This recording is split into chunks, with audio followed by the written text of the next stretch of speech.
Punjab university ਵਿੱਚ 13ਵੇਂ ਰੂਸ festival ਦੀ ਸ਼ੁਰੂਆਤ ਹੋ ਚੁੱਕੀ ਹੈ। ਇਸ ਦੌਰਾਨ ਯੂਨੀਵਰਸਿਟੀ ਦੇ ਵੱਖ-ਵੱਖ ਡਿਪਾਰਟਮੈਂਟਸ ਵੱਲੋਂ ਪ੍ਰਦਰਸ਼ਨੀਆਂ ਲਗਾਈਆਂ ਗਈਆਂ ਤੇ ਇਸੇ ਦਰਮਿਆਨ ਡਿਪਾਰਟਮੈਂਟ ਆਫ এনवायरमेंट ਸਟੱਡੀਜ਼ ਦੇ ਵੱਲੋਂ ਵੀ ਪ੍ਰਦਰਸ਼ਨੀ ਲਗਾਈ ਗਈ ਅਤੇ ਇਹ ਸਮਝਾਉਣ ਦੀ ਕੋਸ਼ਿਸ਼ ਕੀਤੀ ਗਈ ਕਿ ਆਉਣ ਵਾਲੇ ਸਮੇਂ ਦੇ ਵਿੱਚ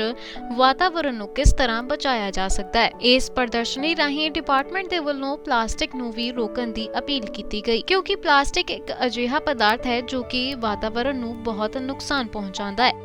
जिसमें उनको पजल पूछी जाती है एक तरह से, और फिर वो लास्ट तक उन्हें वो जितनी सोल्व कर पाते हैं, अगर वो सोल्व कर जाते हैं लास्ट तक तो पहेलियां हैं बेसिकली, और उनको वो पूछना है और आगे बढ़ना है। यहाँ पर जो गेम है वो लाइफस्टाइल फॉर द एनवायरनमेंट के ऊपर है कि आप किस तरह से सस्टेनेबिलिटी बनाते हुए अपनी लाइफ में और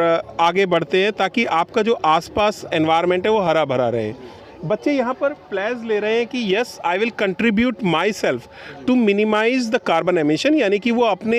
लाइफ में छोटी छोटी बातें करेंगे, जैसे कमरे से बाहर निकलते हुए लाइट बंद करूँगा मैं, पानी की टंकी बंद करूँगा, सिंगल यूज़ प्लास्टिक का इस्तेमाल नहीं करूँगा। तो इस तरह की जो चीज़ें हैं वो बच्चों को हम सिखा रहे हैं। तो ये जो स्टैच्यू ऑफ सस्टेनेबिलिटी है ये फोकस करता है, अगर हम देखें सिंगल यूज़ प्लास्टिक पर बैन करने को लेकर, प्लांटेशन को लेकर, वेस्ट सेग्रीगेशन को लेके, जो हमारी एनर्जी कंजर्वेशन है उसको, वाटर कंजर्वेशन है उसको, और जो इको फ्रेंडली प्रोडक्ट है उनको लेकर। तो ये सारी चीज़ें जो हैं ये इसमें दिखाई गई हैं, और उसी को लेकर एक पेड़ बच्चों से एक्सपेक्टेड है कि वो देश के नाम लगाएं। और जो हमारी थीम थी G20 की, वासुदेव कुटुंब के, उस चीज़ को हम यहाँ as a smart citizen of Chandigarh highlight कर रहे हैं। फिर यहाँ थोड़ा पोल्यूशन के हेल्थ इफेक्ट के बारे में बताया जा रहा है, कुछ IEC मटेरियल डिस्प्ले किया हुआ है, और यहाँ पर हमारे बच्चों ने एक लाइव ट्री बनाया है जो इस समय सूखा हुआ है, और उनका उद्देश्य ये है कि उधर मूव कर दिया है, हाँ, तो उस ट्री में आपको अपना एक फिंगरप्रिंट छोड़ के इसे हरा भरा बनाना है। तो ये बच्चों ने सूखा ट्री था, और जब हम अपने तरफ से इसे कर रहे हैं तो आप एक लगाइए, आप इसको हरा भरा बना रहे हैं। तो हरे रंग से या आप जिस भी रंग से इसे चाहते हैं, ताकि सूखे पर जो हमारा धरती पे जो विनाश हो चुका है, हम जो कह रहे हैं कि क्लाइमेट चेंज की वजह से 1.5 डिग्री टेम्परेचर बढ़ चुका है, उसके इम्पैक्ट को मिनिमाइज कर सकें। फिर आप देखेंगे बच्चों ने यहाँ पर आपकी की रिंग बनाए हैं जो एनवायरनमेंट कंजर्वेशन का संदेश देते हैं। तो आप यहाँ देखिए कि वो पर्यावरण संरक्षण की बात करते हुए ये की रिंग बनाए हैं, ये उन्होंने बुकमार्क बनाए हैं प्रकृति के लिए, और साथ के साथ उन्होंने छोटे छोटे बोर्ड बनाए हैं जिसपे हग ए ट्री या ब्रेक क्या लिखा हुआ है जी, hearts not the ozone hole. और दूसरी बात अगर आप देखें तो ये आपने अगर देखा हो तो प्रकृति जो एक भारत सरकार ने आप कह सकते हैं कि लाइफ मिशन को मोटिवेट करने के लिए एक क्रिएचर लिया है, तो वो इसी को पहनती है और वो प्रकृति संरक्षण की बात करती है, तो ये इसमें दिखाया गया है। सर अगर बात की जाए सिंगल यूज़ प्लास्टिक की, हाँ जी, तो लगातार काफ़ी जागरूक लोग हो रहे हैं, पर फिर भी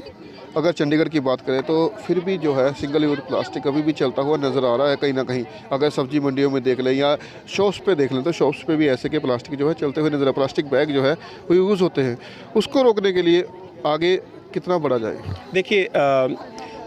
इसी बात को ध्यान में रखते हुए लाइफस्टाइल फॉर द एनवायरनमेंट, यानी कि आपने देखा एक थीम है उसका कि सिंगल यूज़ प्लास्टिक को बैन करना, लेकिन हम लोग नहीं समझ पा रहे हैं, और उसी समझ को मतलब अवेयरनेस से कॉन्शियसनेस लाने के लिए ये हमने ऑर्गेनाइज़ किया है। बट लेकिन इसमें हमें ज़रूरत इस समय ये है कि हम किस तरह से लोगों को थैला ले जाने के लिए मोटिवेट करें, और शायद प्रशासन को भी थोड़ी सख्ती बरतनी होगी, क्योंकि कुछ दिनों तो सख्ती रही तो हमने देखा कि जो सिंगल यूज़ प्लास्टिक थी या जो प्लास्टिक के थैले थे वो मार्केट से चले गए थे, लेकिन जहां सावधानी हटी और प्लास्टिक बढ़ी तो वो ऐसे ही जो है चंडीगढ़ की अगर MC की बात करी जाए तो मेयर खुद जाते थे और जो है बैग वितरण करते हुए लोगों को नज़र आते थे। तो कहीं ना कहीं उसके बाद सख्ती, जैसे आपने कहा, बिल्कुल वही सख्ती ख़त्म हुई तो दोबारा वैसे ही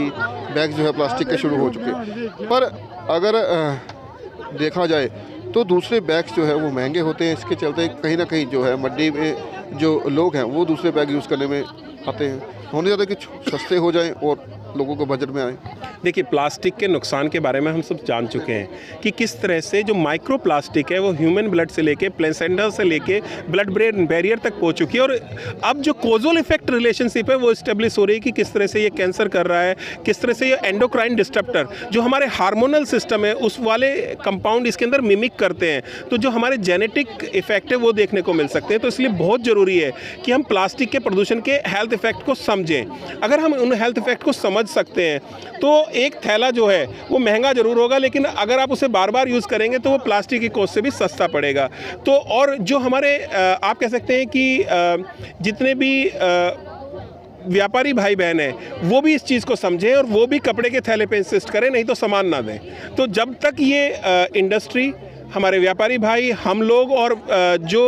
प्रशासन है, इन सबको मिलकर प्रयास करने पड़ेंगे ताकि हम सिंगल यूज़ प्लास्टिक को कर्ब कर सकें या कम कर सकें। अगर प्लास्टिक के मैक्रोन की बात करें, जो आपके पास अभी मैंने देखा जो की रिंग्स बनाए हुए हैं उन पे भी कहीं ना कहीं जो लेमिनेशन हुई है वो भी प्लास्टिक की है, तो उसके ज़रिए भी कहीं ना कहीं पोल्यूशन होता है। देखिए, आपने बिल्कुल सही बात कही। तो प्लास्टिक की जो थिकनेस है,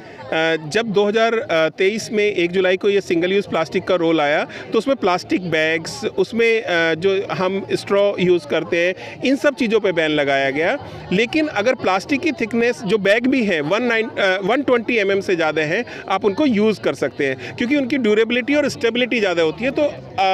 जो हमारे फ्लैक्स सीट भी हैं, तो अगर ये इनकी थिकनेस उसमें एक दी गई है, अगर उससे ज़्यादा है, क्योंकि हमें पता है कि हम उसको फिर रीयूज़ कर सकते हैं, तो वहाँ पर इनको अलाउ किया गया है। तो बिल्कुल अगर जे ਅਸੀਂ ਗੱਲ ਕਰੀਏ ਤਾਂ ਪੂਰਨ ਤੌਰ ਤੇ ਇੱਥੇ ਹਰ ਇੱਕ ਤਰ੍ਹਾਂ ਦੇ ਜਿਹੜੇ ਪ੍ਰੋਗਰਾਮ ਵਾਸਤੇ ਲਗਾਇਆ ਗਿਆ। ਦੇਖੋ ਤੁਸੀਂ ਟਰੀ ਜਿਹੜਾ ਉਹ ਬਣਾਇਆ ਗਿਆ, ਰਿਸਾਈਕਲ ਟਰੀ ਜਿਹੜਾ ਉਹ ਬਣਾਇਆ ਗਿਆ, ਤੇ ਤਰ੍ਹਾਂ ਤਰ੍ਹਾਂ ਦੇ ਸੈਲਫੀ ਪੁਆਇੰਟ ਵੀ ਜੇ ਕਹਿ ਲਈਏ ਜਾਂ ਪਲੇਜ ਪੁਆਇੰਟ ਕਹਿ ਲਈਏ ਉਹ ਵੀ ਇੱਥੇ ਬਣਾਇਆ ਗਿਆ, ਤੇ ਤਰ੍ਹਾਂ ਤਰ੍ਹਾਂ ਦੇ ਲੋਕਾਂ ਨੂੰ ਸਿਖਾਉਣ ਦੇ ਲਈ ਕਿ ਕਿਵੇਂ ਜਿਹੜਾ ਪਲਾਸਟਿਕ ਨੂੰ ਅਸੀਂ ਬਾਏ ਕਰ ਸਕਦੇ ਹਾਂ, ਪਲਾਸਟਿਕ ਨੂੰ ਨਾ ਯੂਜ਼ ਕਰੀਏ। ਹਾਲਾਂਕਿ ਅਗਰ ਪਲਾਸਟਿਕ ਦੀ ਬੋਟਲਸ ਕਹਿ ਲਈਏ ਤਾਂ ਪਲਾਸਟਿਕ ਦੀ ਬੋਟਲ ਵੀ ਕਿਤੇ ਨਾ ਕਿਤੇ ਗਰਮ ਹੋਣ ਤੋਂ ਬਾਅਦ ਕੈਂਸਰ ਦਾ ਰੋਗ ਜਿਹੜਾ ਉਹ ਦਿੰਦੀ ਹੋਈ ਨਜ਼ਰ ਆਉਂਦੀ ਹੈ। ਤੇ ਉਸ ਨੂੰ ਸਾਰੇ ਚਾਰਟ ਜਿਹੜੇ ਨੇ ਉਹ ਬਣਾਏ ਗਏ ਨੇ, ਤੇ ਚੰਡੀਗੜ੍ਹ ਦੇ PGI ਦੇ ਇਨਵਾਇਰਮੈਂਟ ਡਿਪਾਰਟਮੈਂਟ ਵੱਲੋਂ ਇਹ ਸਾਰਾ ਜਿਹੜਾ ਪ੍ਰੋਗਰਾਮ ਇੱਥੇ ਸਟਾਲ ਜਿਹੜਾ ਉਹ ਚੰਡੀਗੜ੍ਹ ਦੀ ਪੰਜਾਬ ਯੂਨੀਵਰਸਿਟੀ ਦੇ ਵਿੱਚ ਲਗਾਇਆ ਜਾ ਰਿਹਾ। ਚੰਡੀਗੜ੍ਹ ਤੋਂ ਵੀਡੀਓ ਜਰਨਲਿਸਟ ਗੁਰਪ੍ਰੀਤ ਸਿੰਘ ਦੇ ਨਾਲ ਸੰਦੀਪ ਸਿੰਘ, ਅਜੀਤ ਵੈਬ TV।